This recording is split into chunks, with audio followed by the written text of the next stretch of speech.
அவர்களை நோக்கி, பயப்படாதிருங்கள், இதோ எல்லா ஜனத்துக்கும் மிகுந்த சந்தோஷத்தை உண்டாக்கும் நற்செய்தியை உங்களுக்கு அறிவிக்கிறேன். இன்று கர்த்தராகிய கிறிஸ்து என்னும் இரட்சகர் உங்களுக்கு தாவீதின் ஊரிலே பிறந்திருக்கிறார்.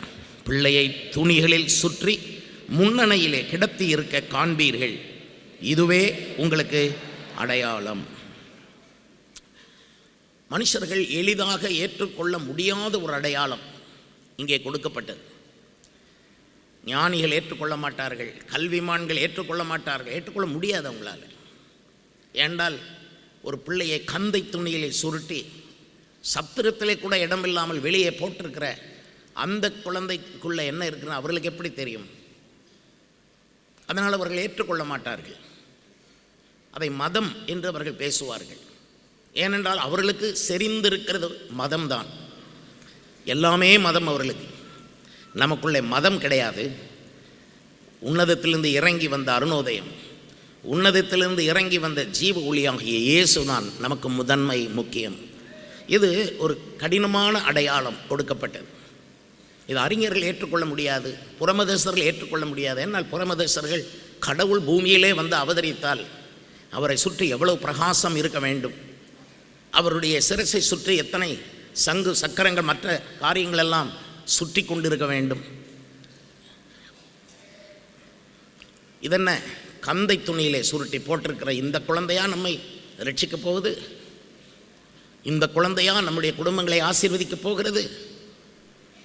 இந்த குழந்தையா நம்மை பாவத்திலிருந்து விடுதலையாக்கப் போகிறது? இந்த குழந்தையா நரகத்திலிருந்தும் சாபத்திலிருந்தும் பிசாசின் கையிலிருந்தும் நம்மை விடுதலையாக்கப் போகிறது? நம்ப மாட்டார்கள். பலாப்பழத்தை முதலாவது சாப்பிட்டது யார் என்று நாங்கள் அடிக்கடி கேட்டுக்கொள்வோம், ஒருவர் பார்த்து.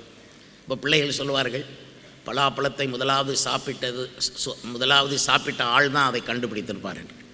அப்போ நான் நினைப்பேன், அந்த பலாப்பழத்தை அவர் உள்ளுக்கு இருக்கிறத சாப்பிட்லாம் அப்படின்னு கண்டுபிடிக்கிறதுக்கு என்ன பாடுபட்டிருப்பார் அவர். அதை எப்படி உடைத்து அது உள்ளே இருந்ததை வெளியேடுது. ஆனால் கஷ்டப்பட்டு அதை உடைத்தாலும் உள்ளே இருக்கிறதை எடுத்து சாப்பிட்டால் தித்திப்பாக இருக்கிறது. அது மாதிரி தான் இந்த இரட்சகரை யாரும் பார்த்த மாத்திரத்திலே கண்டே பிடிக்க முடியாது. ஏனெனில் இவர் பல இடங்களிலே நின்று தரிசனம் கொடுக்க மாட்டார். அவருடைய சபையின் நடுவிலே உலாவுவார். இதை தவிர அவர் பப்ளிக்கில் போய் தன்னை வெளிப்படுத்தி தன்னுடைய மதிப்பை எல்லாம் காட்ட மாட்டார். கர்த்தருக்கு ஸ்தோத்திரம். இதனால் இது இயேசு ஒரு கந்தை துணியிலே சுருட்டி இங்கே வைத்திருக்கிறது. இன்றைக்கி நீங்களும் நானும் எதை நம்பி வந்தோம் என்றால், கந்தை துணியை அல்ல, அந்த கந்தை துணியை உடுத்தி இருக்கிற அந்த பாலகனுக்கு உள் என்ன இருக்கிறது என்று கண்டோம்.